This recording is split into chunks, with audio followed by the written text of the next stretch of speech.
A lot of the research that we found about engaging teens in the outdoors showed that, especially here in Boulder County, teens were receiving about a half an hour of informal environmental education every year. And that's not a day, a week, a month. That was a half hour of environmental education every year.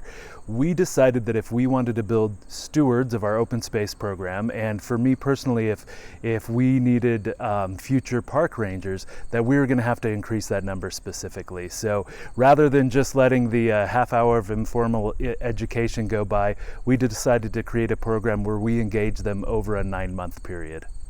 Lefthand Outdoor Challenge is a free program designed for Boulder County teens ages 14 to 18 to introduce youth to careers in natural resources, promote responsible recreation and stewardship, as well as foster leadership.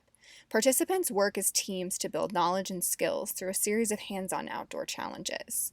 Teens become leaders as they hike mountains, conduct search and rescue operations, make winter survival shelters, rock climb, master CPR and first aid, and so much more. And the program is still evolving. So the Lefthand Outdoor Challenge started in 2012, and I think over the years we've seen it, one, grow in the numbers of teens participating. Two, we've seen it really move from a program that was focused on outdoor skills to a program that's focused more on skills where teens can grow as leaders, where they can work together in the outdoors, where they understand more about conservation. We still incorporate a lot of skills into the program, but we've really focused on individual development rather than development of the program itself. Challenges within the program promote personal and team growth, but also connect participants to friends with similar interests and mentors in outdoor-oriented careers. Teens work shoulder to shoulder with rangers, firefighters, wildlife biologists, foresters, and other outdoor professionals to explore, protect, and preserve our wild places. By the end of the program, participants gain skills, experience, and contacts to help them thrive in an outdoor career.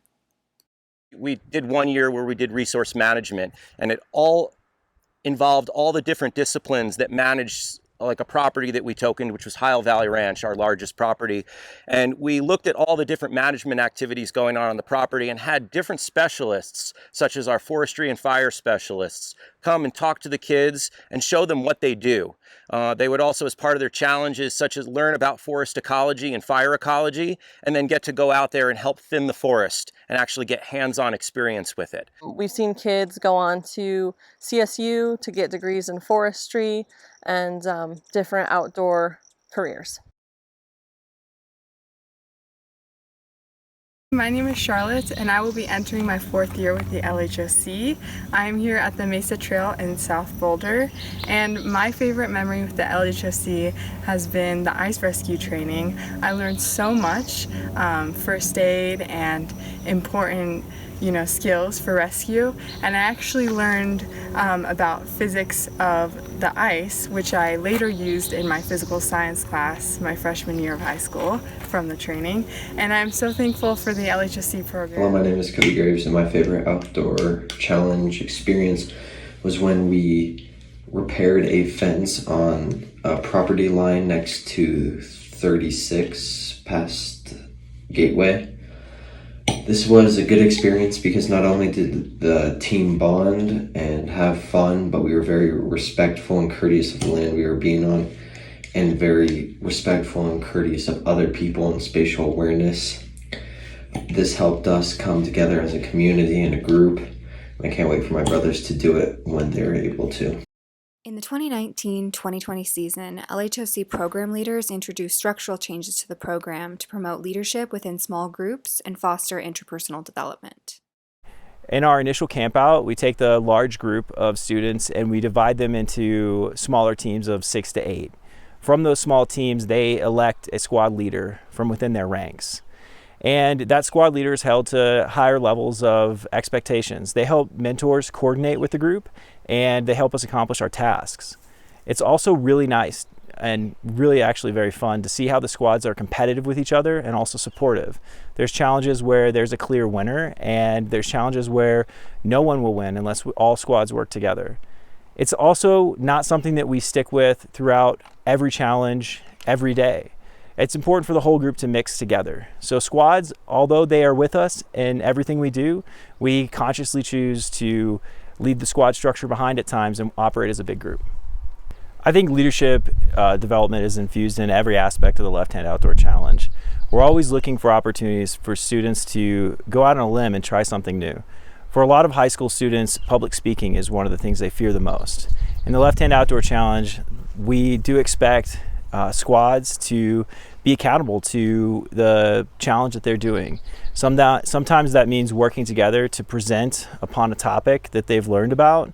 Other times that might be working to accomplish a physical task and then explaining the reasons why they were successful in accomplishing it. When students go out on a limb and do that thing that scares them, we always want to recognize them. And so leadership, for me, the most important thing that I can do as an adult and a program leader is to recognize when students are scared, but when they try something new and when their group benefits. Another way that we recognize leadership in the Lefthand Outdoor Challenge is through the Lefthand Outdoor Challenge token leadership system. There are 11 tokens that students can earn that recognize various levels of leadership, various ways in which anyone can be a leader. Some of these could be focus, adaptability, be an advocate for one's squad. There's many more, and every year students also create one of their own. One of the times when I'm most proud as a program leader is when the students have adopted this Lefthand Outdoor Challenge token system to such a level that they start recognizing each other. You see, this isn't just a one-way street where staff are recognizing student leadership. This happens within the squads and within the team broadly. Whenever anyone steps up to lead when they've not been accustomed to it, that's the time when we want to recognize them. A couple of the guiding values of the Lefthand Outdoor Challenge are stewardship and leadership. We really try and focus on giving the kids opportunities to be leaders, either within their squads or within the entire group. We give them different challenges in terms of reaching out to the instructors and the people who we've worked with on different projects to give appreciation, and we also ask them to be leaders within the squad and lead a project or take some sort of initiative in one of our activities.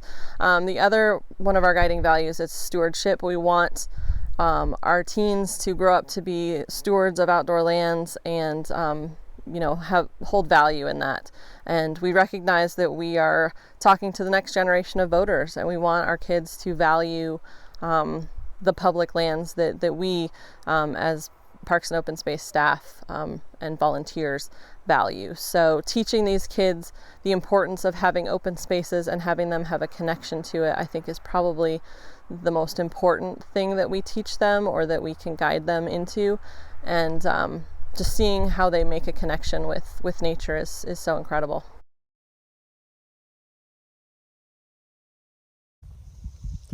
Hi, I'm Quinn, and I've been in LHOC for 3 years, and my favorite activity that we've done in the past is probably when we built Quincy huts in like 3 feet deep snow off of the Peak to Peak Highway. One thing that I've learned while doing the program is that it is really good for me and probably other people to push yourself, like to go outside a lot more and to push past your boundaries and explore new things, because it's really fun. Hi, Liam here. My personal favorite Lefthand Outdoor Challenge activity was probably the first one, where we went to the CU ropes course. Mainly because I felt like I could connect with everyone there. I put my trust in myself and in others, and all the while I got to cheer everyone on. Hi, my name's Walker. This is my first year in the LHOC program. My favorite challenge was our first challenge at Hermit Park when we slept over. It was just a good time meeting everyone, and my outdoor goal was to not get lost in the woods, and I didn't get lost in the woods, so. My favorite Lefthand Outdoors Challenge activity was the therapy horse, mainly because I learned a lot mentally as a person, and I was able to enjoy myself and open my mind to new experiences that I hadn't experienced before, since I had never been around horses, really like bonding with them that way. A young person's time in the Lefthand Outdoor Challenge should be defined by growth in outdoor skill and knowledge, but above all else, character. We don't strive for mere participation and compliance from our students, but look for evidences of leadership, achievements of personal bests, new insights, and positive dispositions. We recognize that each individual student is ultimately responsible for the meaning that they associate with their LHOC experiences, but program leaders and mentors are continually available to students along their journey. As a group, we can accomplish more than we can alone.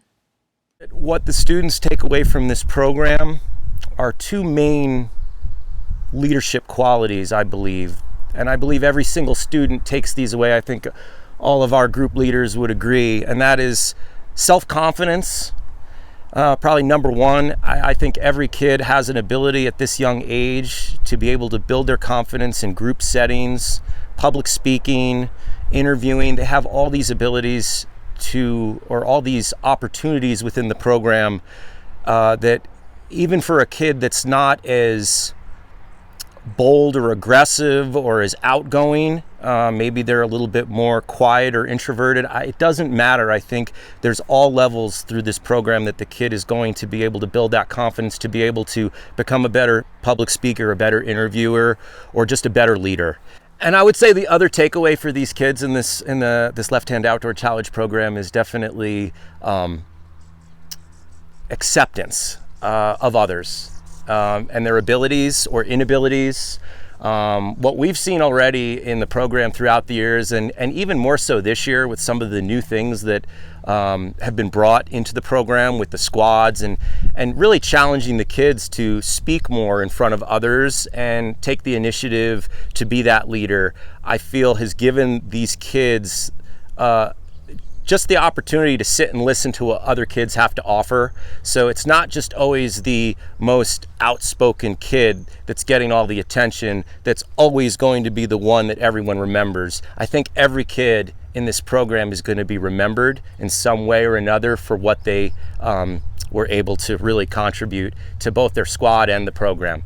So this is my first year as a mentor with Lefthand Outdoor Challenge. And my squad was the ASPENS. We chose our name because we are each individuals, but together we stand united. And as a mentor, a lot of what we do is provide more individualized attention to those smaller groups. So group leaders are kind of looking at the 5,000 foot level and doing a lot of orienting around whatever we're discussing or learning. And we take that and apply it to our group. So we do breakout discussions or activities and whatnot in which we take what we've learned or discussed and apply it. One of the things, and my favorite thing that we did with our squads, is that we established big, hairy goals. So that's what they're called? BHAGs, big, hairy, ambitious goals. And so our students came up with something in the realm of personal development, leadership, and in relation to the outdoors that they wanted to work on. And then they shared that with the group.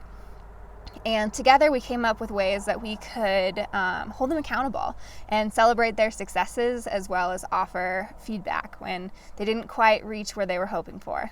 I think the most surprising thing about working with teenagers is how silly they can be.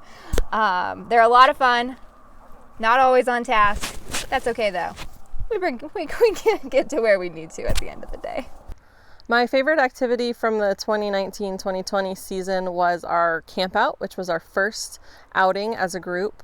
We went up to Larimer County and camped at Hermit Park just for one night. I think in the future it'd be great to do a multi-night camp out. It's so much work to set up camp and then take it down the next day.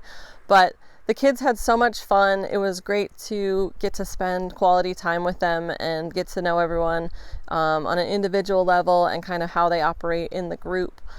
We played a lot of games. It got real silly at night with some glow sticks. We did a great hike the next day. Everyone chipped in around camp and kept the fire going and helped cook dinner, cleaned up, and it was safe and everyone had a ton of fun. I think the challenge that I remember most from this year is when we went and built Quincy structures. It was really great to see all of the squads getting together to build this shelter from snow. They were very attentive to the learning process, and then once we hit the snow, they all ran running to get these shelters up and running. What I remember most and what I was most surprised by was just how well made they were. I was expecting some kind of mounds of snow, but when you crawled through the entryway, you were able to fit, I think some of them were able to fit 8 people in these snow structures, which I was really impressed by. My favorite challenge was definitely the Winter Skills Challenge. It was so fun seeing all of those Quincy hats be made. I had never built one before, so this was a brand new skill for me. And it was also the first time that I was able to make fire with flint and, what's the other thing? Flint and steel? Flint and steel. So I'm learning new things too. It goes without saying that 2020 provided unexpected challenges for everyone with the COVID-19 pandemic. As area schools announced closures and the state mandated stay-at-home orders, so too did the program have to adapt to the current situation. So COVID has definitely brought a whole host of challenges for us in coordinating the Lefthand Outdoor Challenge program. A lot of our challenges and activities rely heavily on a bus shuttle structure. So we load up the squads into these 2 shuttles and we take them all over parks and open space to be able to do challenges and activities on our properties. Due to COVID, we can't have as many students in these shuttles and we wouldn't be comfortable putting them in these shuttles. Along with that, some parents are more nervous about the group structures, and so we wanted to make sure that parents are comfortable with their students attending our programs, and we wanted to keep everybody safe. In March, when originally everything started to close down, we thought maybe we can do some type of smaller group activities, but as time progressed, we really started to understand that this is going to be a bigger hindrance to our program than we expected, and so we really had to put all of those programs on hold for everybody's safety. We are currently trying to find a way to do some kind of modified, smaller program for students in the future when things are getting better. In the meantime, program leaders are exploring ways in which we can make the program even more impactful for future participants. I'm really excited about the future of the Lefthand Outdoor Challenge. I think the program is probably going to mimic a lot of the work we're doing in the county with being a more inclusive and representative workforce. Just as you would imagine, the Lefthand Outdoor Challenge right now looks like many of the other programs offered by Parks and Open Space. As we move forward, as we hire rangers of color and get a more diverse workforce in place, I think we'll start to see that change with the Lefthand Outdoor Challenge as well. I'm super excited to bring on rangers with different cultural backgrounds, rangers that speak different languages, and I think as we do that, youth in Boulder County will start to see themselves as park rangers and really be interested in joining the picture. So I think the future of the program is bright, it's diverse, and I'm really excited to see where things go.